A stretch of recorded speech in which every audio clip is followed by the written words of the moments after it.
Bismillahirrahmanirrahim. Assalamualaikum warahmatullahi wabarakatuh dan salam sejahtera kepada seluruh rakyat Malaysia yang dikasihi sekalian.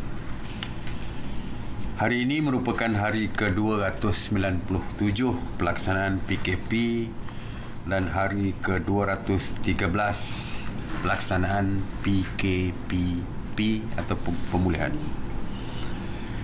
Fenomena kes harian 4 digit bagi COVID-19 telah direkodkan secara konsisten setiap hari bermula penghujung November 2020 sehinggalah rekod tertinggi yang telah dilaporkan pada 7 Januari iaitu sebanyak 3,027 kes. Trend ini amat membimbangkan dan kerajaan memandang serius perkembangan terbaru ini.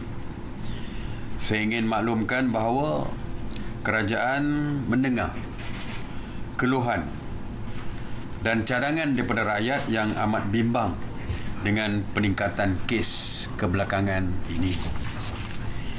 Kerajaan juga sangat memahami beban tugas yang dihadapi oleh petugas-petugas kesihatan kita berikutan peningkatan kes yang mendadak. Apatah lagi beberapa buah negeri ketika ini sedang diuji oleh bencana banjir. Walaupun SOP menghadapi bencana banjir ini diperketatkan, tetapi sudah pasti ramai yang bimbang banjir akan menjadi satu lagi penyebab kepada penularan COVID-19 ini. Menghadapi situasi ini, saya berharap semua daripada kita untuk sentiasa mematuhi SOP yang ditetapkan. Dan pada masa yang sama, jangan lupa untuk kita sama-sama mendoakan keselamatan bersama. Kerana itu, kerajaan sentiasa memantau situasi semasa penularan jangkitan COVID-19 ini dan membincangkan pendekatan serta langkah terbaik untuk mengawal penularannya. Sehubungan dengan itu, kerajaan melalui sidang khas MKN sedang memperhalusi dan menilai tindakan-tindakan yang perlu diambil segera untuk mengawal penularan jangkitan COVID-19 ini. Ini termasuk mempertimbangkan SOP yang lebih ketat dilaksanakan, terutamanya yang melibatkan sektor sosial bagi mengurangkan pergerakan sekaligus mengurangkan risiko jangkitan COVID-19. InsyaAllah, satu pengumuman akan dibuat oleh Yang Amat Berhormat Perdana Menteri dalam masa terdekat bagi memaklumkan tindakan yang akan dilaksanakan. Sementara itu, saya ingin mengingatkan seluruh rakyat termasuk diri saya sendiri untuk terus mematuhi semua SOP yang telah ditetapkan. Pencegahan yang paling utama adalah dengan diri kita sendiri, melakukan amalan mencuci tangan, menggunakan sabun dengan kerap, menggunakan hand sanitizer sekiranya tiada punca air yang berdekatan, memakai pelitup muka ketika berada di tempat-tempat awam yang bersesak dan juga menjaga jarak fizikal dan elakkan daripada bersentuhan. Seperti biasa, saya akan mulakan dengan Task Force Operasi Pematuhan. Semalam sebanyak 2,783 pasukan Task Force Operasi Pematuhan PDRM yang terdiri daripada 11,688 anggota telah melakukan 47,770 pemeriksaan bagi memantau dan menguatkuasakan pematuhan SOP. Sebanyak 3,447 pasaraya, 4,715 restoran, 1,310 kilang, 1,135 pasaraya dan pasar awam dan pasar tani, 3,300 tempat ibadah dan 1,277 tempat riadah telah diperiksa. Semalam, PDRM telah menahan seramai 277 individu di atas kesalahan engkar dan gagal mematuhi SOP. Daripada jumlah itu, 276 telah dikompaun dan manakala satu lagi direman. Antara kesalahannya adalah hampir sama berlaku setiap hari, iaitu gagal memakai pelitup muka dan lain-lain. Mengenai kawalan sempadan negara, seperti saya tegaskan bahawa pihak berkuasa, iaitu angkatan beruniform, angkatan penguatkuasa yang beruniform, masih terus mengawal ketat sempadan negara kita daripada dibolusi oleh parti, terutamanya di lorong-lorong tikus. Ini kemasukan parti ini merupakan satu perkara yang membahayakan, bukan saja dari segi jenayah yang mereka lakukan, iaitu jenayah serentak sempadan, tetapi juga mereka berkemungkinan besar boleh membawa virus COVID-19 bersama mereka. Oleh itu, Ops Benteng sentiasa diperketatkan dan kita sentiasa menambah kekuatan anggota malah aset untuk kita pastikan jenayah rentas sempadan, iaitu parti ini dapat kita sekat. Dan semalam Ops Benteng berjaya menahan 26 parti serta merampas 9 buah kenderaan darat dalam operasi yang diadakan di seluruh negara. Sebanyak 113 sekatan jalan raya Ops Benteng dilaksanakan di seluruh negara, yang melibatkan Ops Benteng ataupun Ops Penawar, PDRM, ATM dan rela sebanyak 46 sekatan jalan raya, Ops Benteng PDRM 58 SJR dan Ops Benteng AKSM AKSM sebanyak 9 SJR. Bagi memperkukuhkan kawalan sempadan di Pulau Ketam, Selangor, kerajaan bersetuju dengan cadangan National Task Force ataupun NTF untuk membina pos terapung ataupun floating barge gabungan keselamatan di Pulau Ketam. Ini memandangkan berlaku peningkatan kemasukan dan tangkapan parti yang ketara dari tahun 2019 dan 2020. Pada tahun 2019 misalnya, seramai 328 parti telah ditangkap di Pulau Ketam dan sebanyak 21 rampasan dibuat dengan nilai sebanyak 2.344 juta ringgit. Dan namun jumlah itu terus meningkat pada tahun 2021 dengan seramai meningkat pada tahun 2020 dengan seramai 2,000 parti telah ditangkap dan 207 rampasan dibuat dengan nilai 11.736 juta ringgit. Jadi memandangkan kes meningkat daripada masa ke semasa, jadi untuk memperkasakan kawalan parti di kawasan Pulau Ketam, jadi kita setuju untuk membina pos terapung ataupun floating barge tersebut. Mengenai ops sanitasi awam, semalam sebanyak 52 ops sanitasi telah dilaksanakan di seluruh negara. Dan semalam seramai 373 anggota Jabatan Bomber dan Penyelamat Malaysia terlibat beserta dengan 204 anggota pihak berkuasa tempatan serta 82 jentera Jabatan Bomber dan Penyelamat. Mengenai kuarantin wajib, semalam seramai 839 individu telah tiba di semua pintu masuk antarabangsa dan kesemua mereka telah dikuarantin wajib di stesen kuarantin seluruh negara. Dan kita masih memperketatkan pintu masuk sempadan negara kita bagi usaha kita menyekat penularan COVID-19 yang dibawa oleh warga asing ini. Jadi kita tidak lagi membuka pintu masuk negara kita, walaupun ada cadangan baru-baru ni daripada kementerian, daripada LADA, iaitu projek rintis gelembung perjalanan Qatar Airways ke Langkawi, namun pihak kerajaan masih lagi belum membenarkannya lagi.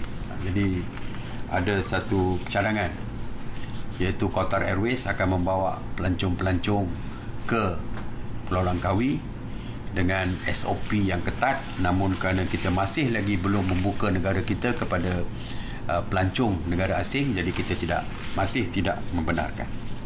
Ya, jadi keadaan dari segi polisi kita masih kekal, iaitu tidak membenarkan warga asing memasuki negara kita untuk pelancongan. Saya ingin laporkan mengenai saringan wajib pekerja warga asing. Bermula 1 Disember 2020, seperti kita tahu, kita telah pun mengarahkan saringan COVID-19 dilaksanakan di 6 buah negeri yang saya telah pun beberapa kali menyebutkannya. Sehingga 8 Januari 2021, Kementerian Sumber Manusia telah memaklumkan bahawa ketika ini sehingga hari ini seramai 119,940 pekerja warga asing telah menjalani ujian saringan yang melibatkan 4,458 majikan. Daripada jumlah itu, sebanyak 2,574 telah disahkan positif, manakala 117,366 lagi adalah negatif. Sehingga kini sebanyak 783 buah klinik telah terlibat dengan program ini. Jadi kita harap majikan terus bekerjasama dengan pihak Kementerian Sumber Manusia dengan menghantar pekerja-pekerja mereka untuk disaring. Kegagalan pekerja mereka disaring boleh menyebabkan mereka diambil tindakan di bawah Akta 342.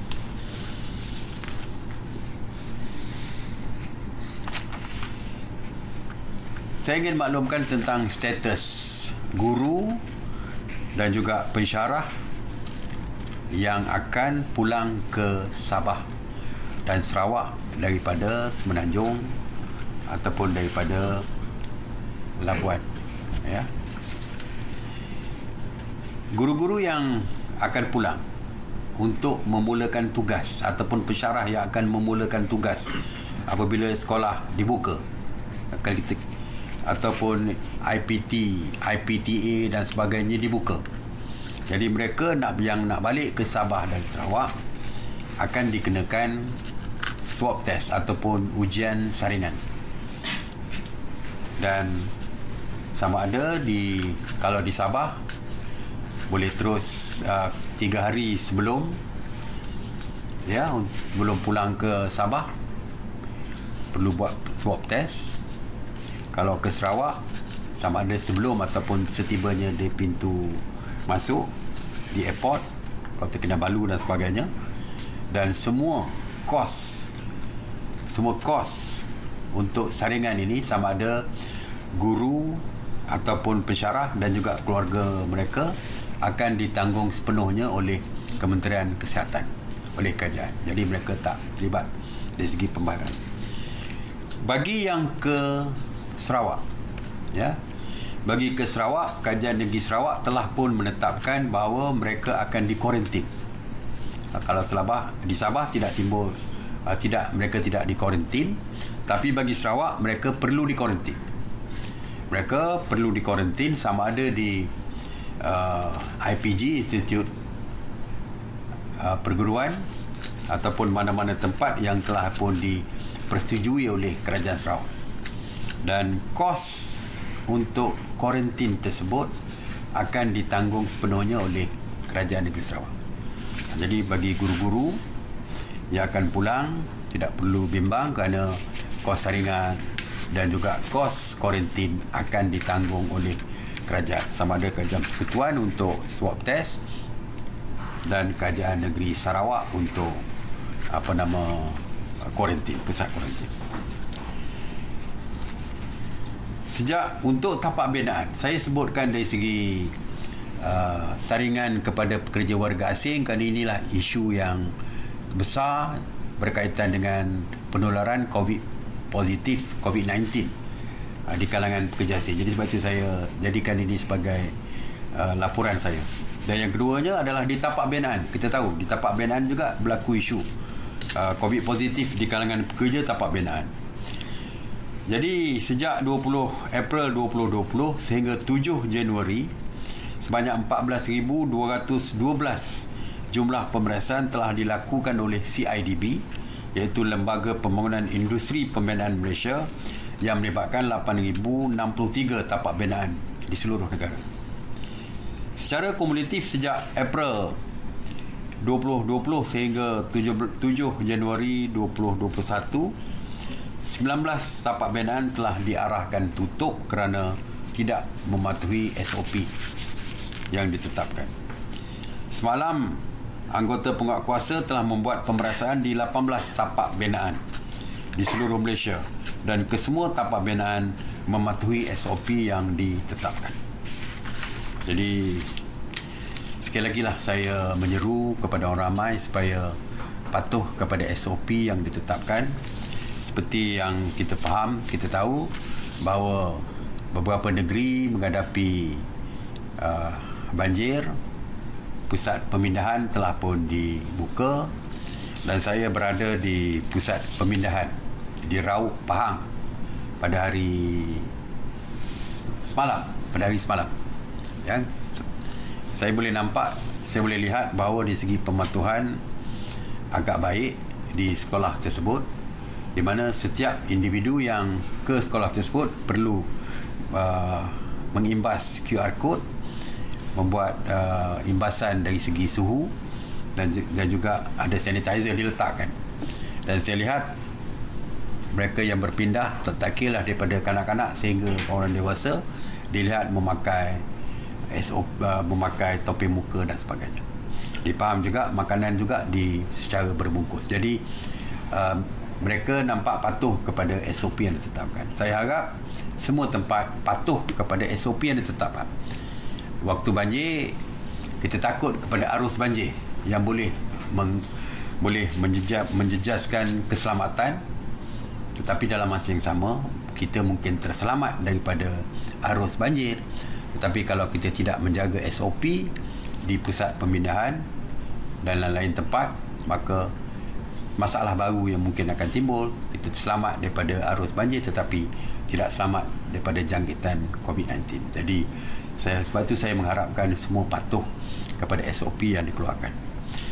Jadi saya tahu hari ini ramai yang ternanti-nanti laporan harian saya ini untuk menunggu laporan sama ada tindakan-tindakan yang lebih ketat, lebih tegas diadakan. Ramai yang sudah viral macam-macam, SOP macam-macam, sudah viral berbagai-bagai cerita di dalam media sosial yang mengatakan kerajaan akan mengumumkan, saya akan mengumumkan sesuatu yang lebih ketat dan sebagainya. Seperti yang saya katakan, kerajaan sentiasa mendengar keluhan rakyat, rintihan rakyat, pandangan rakyat, dan kita sedang mempertimbangkan, dan insya-Allah apa yang dinanti-nantikan tersebut akan diumumkan oleh Yang Amat Berhormat Perdana Menteri pada hari Isnin nanti. Jadi kita tunggulah apa pengumuman yang nak dibuat nanti, dan kita bersedialah dengan pengumuman itu nanti. Jadi itu saja. Terima kasih. Assalamualaikum warahmatullahi wabarakatuh.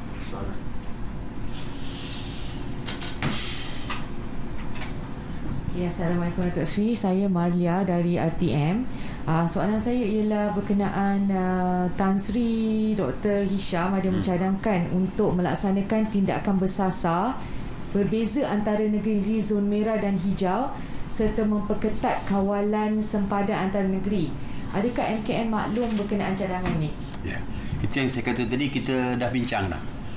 Kita dah pun berbincang sejak daripada minggu lepas lagi.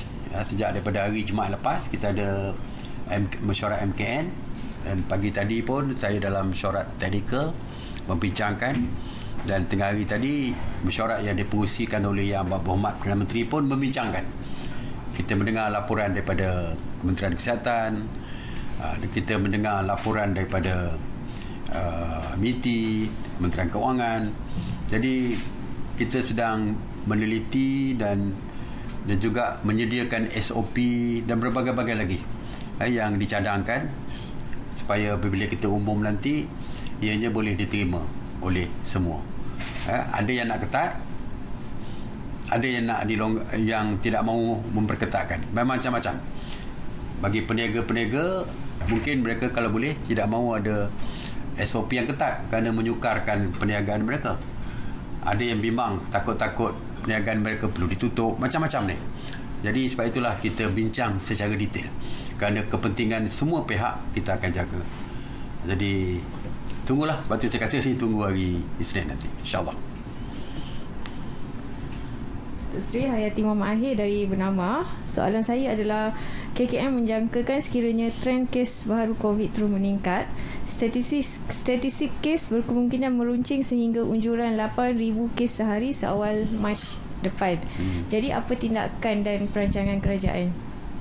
Ya, unjuran tu kalau kita tidak melakukan tindakan-tindakan, ya, jadi sebab itu saya kata tadi kita dah pun bincangkan, kita dari segi perancangan tu kita dah ada, cuma mungkin kita nak detailkan lagi dari segi tindakan kita tu, dari segi SOP dan sebagainya lah.